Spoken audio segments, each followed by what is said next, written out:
This is talkSPORT.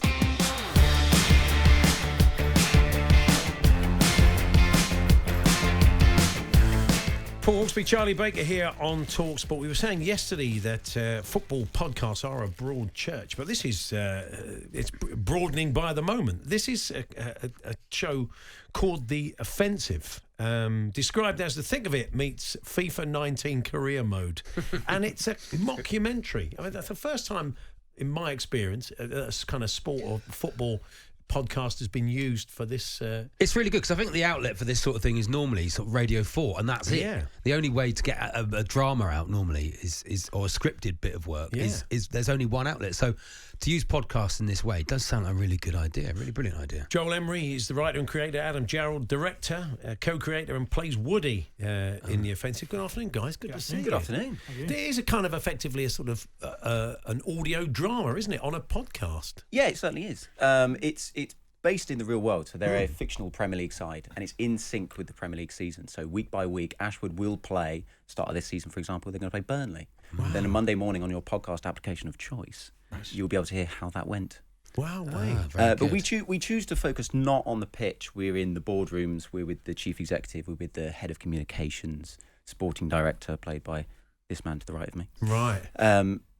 So how much research did you do, guys, to try and get sort of under the skin of a football club, or is this kind of in your imagination? Well, to be honest, they are written, directed, edited, and produced as a whole within a week. So we like to stay current up to the ever-changing landscape of Premier League football. Mm-hmm.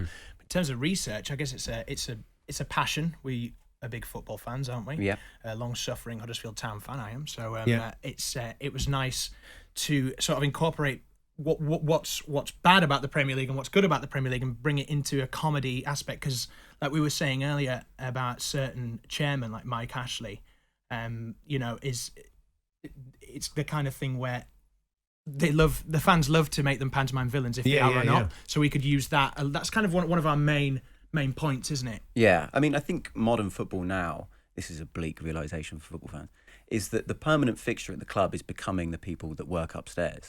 Like your manager, your head coach, and your players don't really embody your club anymore, because that manager's got 18 months if he's lucky, and then that starting 11, there'll be 5 of them will be gone within 2 seasons. 6 of them will be gone 4 seasons after that.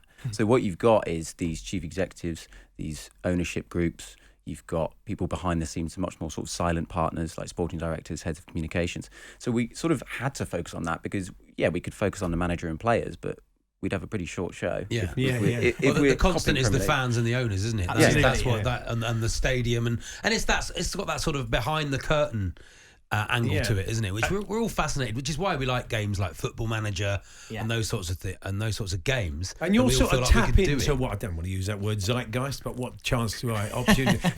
But you'll tap into that. If there's something going on in the game at the time that week, a big story, that will be reflected among your characters because you're kind of doing it in real time. Absolutely. I mean, bear in mind, Sunday night we high five and we say that's another episode done, uploaded, and then Monday morning we say we've got to come up with another one.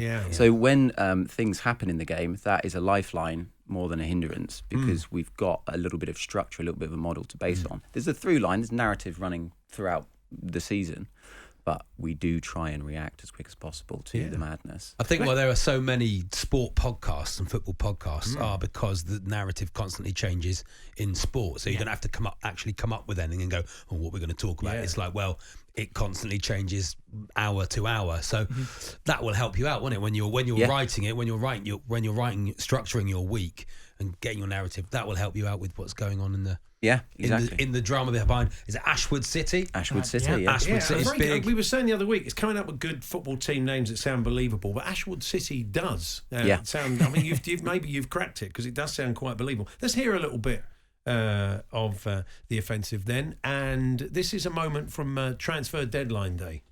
This one will be difficult, but what about Koke?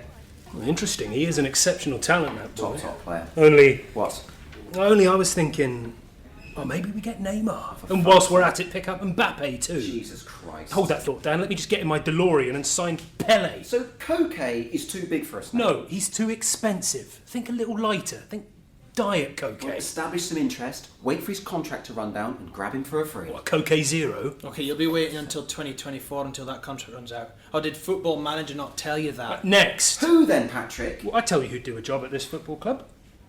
Jake Livermore. Oh, what a this player. again. Yeah, he's a lovely bloke. He's had his problems. My dad's a lovely bloke. Should we play him in front of the back four?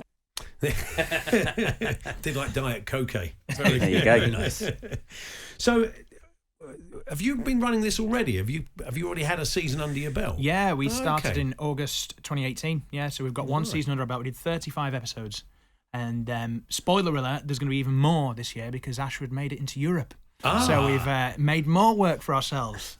And Yeah, I'm delighted about that. When you've kind of satirised what's going on in the game around other clubs and fed into what you do, have you had any kind of feedback on that from because football clubs and people in football can be a touch litigious, can't they? Bit spiky, aren't they? Yeah. Yeah, we do sometimes get a bit of feedback saying that was a little too accurate, or how did you know this? Yeah. That kind of thing. But like I say, I'm going to use the zeitgeist word again. Yeah, sorry about that.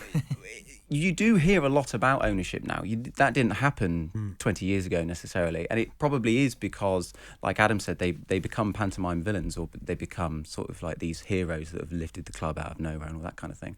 So I think, we're privy to more information now, so we're just mocking it on a weekly basis. You've had a few guests in that first season. John Champion, Jim White, and Cammy has been involved as well. You're going to get a few guest stars along the way. hopefully, yeah. I think it's a don't ask, don't get. Yeah.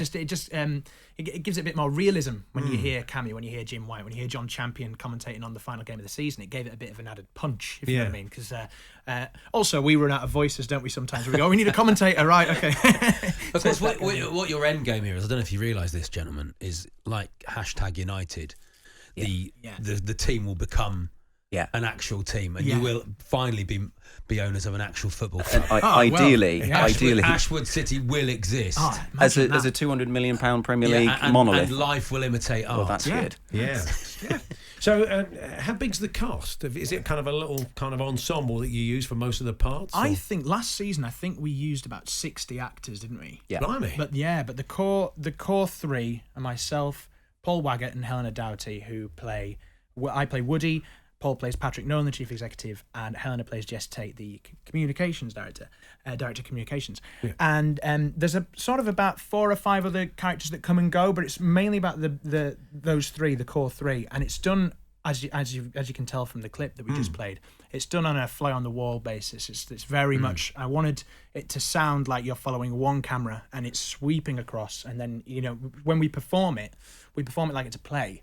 And we are moving around. We are shutting doors, because it gives us less work to do when we put the Foley on later on. But so it's that kind of thing. So there are a lot of people involved, but it's just putting different hats on, isn't it? That we like to do. Yeah, we get a lot of people that just love football that want to be in it. Unfortunately, they're really, really good voice actors. Yeah. So they get in that. But I think we're always trying to push authenticity, because I think kind of what you were saying earlier about it's quite difficult to get a fictional team name right, and it's usually because whether it's sort of like a razor blade advert or just football fiction in general, they'll go with sort of Rovers or Town. Sorry, Adam, and then they'll go for these sort of like quaint names because they're trying to shrink it down. Whereas we're trying to show you a giant monolith Premier League club. They needed to sound like that, and they need to behave like that. And I do think, you go back to episode 1 of last season, there's 35 episodes, only 20 minutes long. You'll get there in time for next week when season 2 begins, and you will get an authentic football experience. I promise. We're not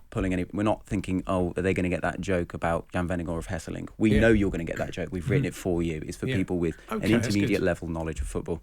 And so is the new season 1 up and running? When do you do your first episode for this season? Or it will drop a week today. Okay, and that's on all your podcast channels. Yes, everywhere. Yeah, all the usual ones. Do you film yourselves doing it as well? Is there a YouTube channel? No, not yet. Not yet. Okay, you never know. The future. The future. And why the offensive? Why did you not go down sort of Ashwood till I die type thing? I mean, what made you? Why the offensive? The Offensive is the name of the ownership's project. The ownership of the Offensive of Ashwood. Sorry, they call it the Offensive, which is basically a 5-year plan, similar to the 4-year plan of NPR. And essentially, they are on the front foot trying to push to break into the Big Six. They are American ownership. They don't understand how difficult that is.